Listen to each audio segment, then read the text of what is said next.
très sincèrement, je ne sais plus quand on s'est rencontrés parce que ça remonte à des temps immémoriaux. Moi, j'ai l'impression d'avoir toujours connu Mercedes de toute manière. Et j'ai toujours connu Mercedes telle qu'elle est. Le temps n'a pas de prise sur elle, bien qu'elle ne met pas de courage tous les jours. Mais elle a une éternelle jeunesse, Mercedes. Et donc je pense que ça doit faire à peu près, je sais pas, ça doit faire 100 ans qu'on se connaît à peu près.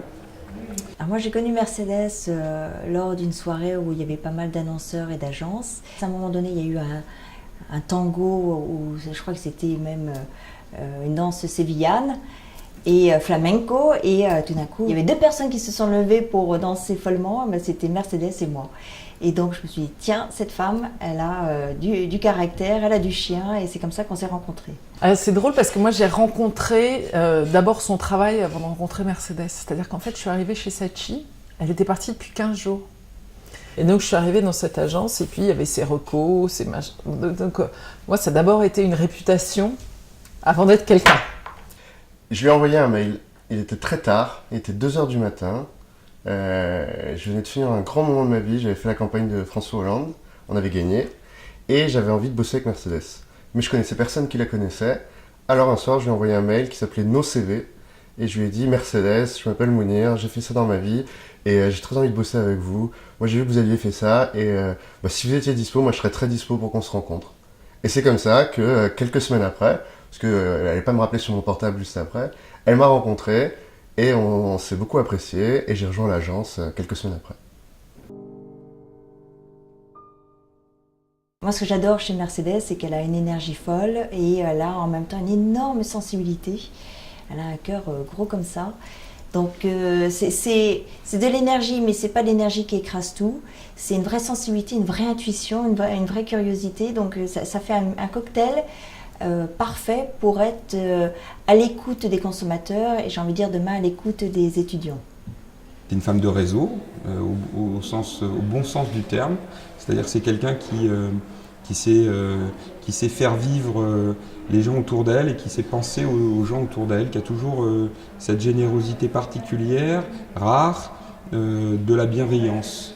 Elle est visionnaire, Mercedes est visionnaire. Alors c'est assez impressionnant, d'ailleurs c'est ce qui, à mon avis, crée chez elle, autour d'elle, un peu une loi de l'attraction, parce que du coup on a envie d'être à son contact. Donc il faut le tester, hein. Il faut lui poser des questions, essayer de lui demander quelles sont les grandes tendances sur une marque, sur un marché, sur le comportement de consommation par exemple, et elle va vous répondre. Et le temps va s'écouler, puis vous verrez que ce qu'elle vous a dit, c'était juste. Voilà, en fait, c'est ce qui s'est passé. Donc c'est quelque chose d'assez merveilleux. Donc là, autant l'engagement, on peut essayer de se projeter et de le reproduire, autant la vision, j'ai l'impression que c'est un don que l'on a ou que l'on n'a pas, qu'on peut peut-être nourrir, mais on l'a ou on l'a pas. Donc voilà, donc ça c'est à la fois, il faut le tester avec elle, c'est un jeu qui est assez sympathique et surtout extrêmement utile, et être à son contact. Et donc de voir cette vision à chaque fois sur de nombreux sujets, c'est vraiment extrêmement gratifiant. C'est la générosité. Mercedes, tout le monde dira d'elle qu'elle est à l'écoute, qu'elle parle, qu'elle dit beaucoup et qu'elle regarde avec beaucoup d'attention. C'est impressionnant d'entendre Mercedes parler de vous-même, d'entendre parler de soi par Mercedes, d'entendre parler d'un client par Mercedes, parce qu'il y a des milliers de choses que nous-mêmes on ne voit pas et qu'elle est capable de déceler et de très bien dire ensuite.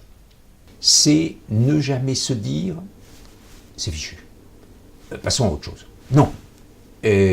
Quand ça lui tient à cœur, quand elle le veut, quand il faut qu'elle l'ait, elle s'engagera jusqu'au bout et sans jamais renoncer.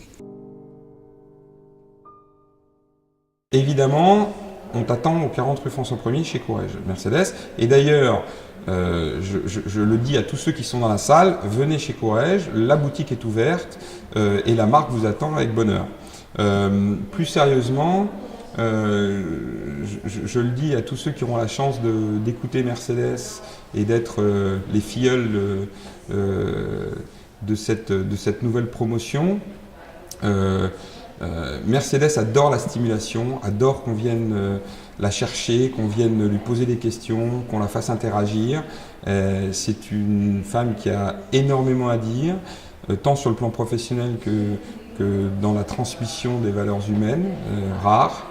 Donc si j'ai un conseil à vous donner, sollicitez-la, emmerdez-la, prenez son numéro de téléphone, appelez-la souvent, envoyez-lui des mails. Elle a du temps à revendre, Mercedes, comme chacun sait, et en tout cas vous serez jamais perdant, parce que l'échange avec Mercedes, même s'il est intense et qu'il ne dure qu'une minute, est toujours absolument passionnant. Et dans cette minute-là, c'est une femme qui est toujours capable de mettre du poids, de l'intensité et de la réflexion. Elle n'est jamais superficielle, Mercedes. Écoute, Mercedes, ça ne m'étonne pas que tu es partie à nouveau dans cette aventure de partager ton expérience, pas simplement avec tes annonceurs, mais maintenant avec des étudiants, donc good luck. Mercedes, je serais très content qu'on se voit rapidement, parce qu'une de tes grandes qualités, un de tes grands défauts, c'est que tu donnes beaucoup de temps à tous les gens que tu aimes, et tu aimes beaucoup de gens. À très vite. Le CS t'a choisi comme marraine. Je pense que tu vas leur donner, tu leur donnes un exemple, et comme toujours, on le dit en France, tu le sais très bien, par dérision, les exemples sont faits pour ne pas être suivis. Alors j'espère que tu réussiras à les convaincre qu'il faut suivre ton exemple. Repère les pépites. On a toujours besoin de talent, donc repère les talents qui nous passent un coup de fil.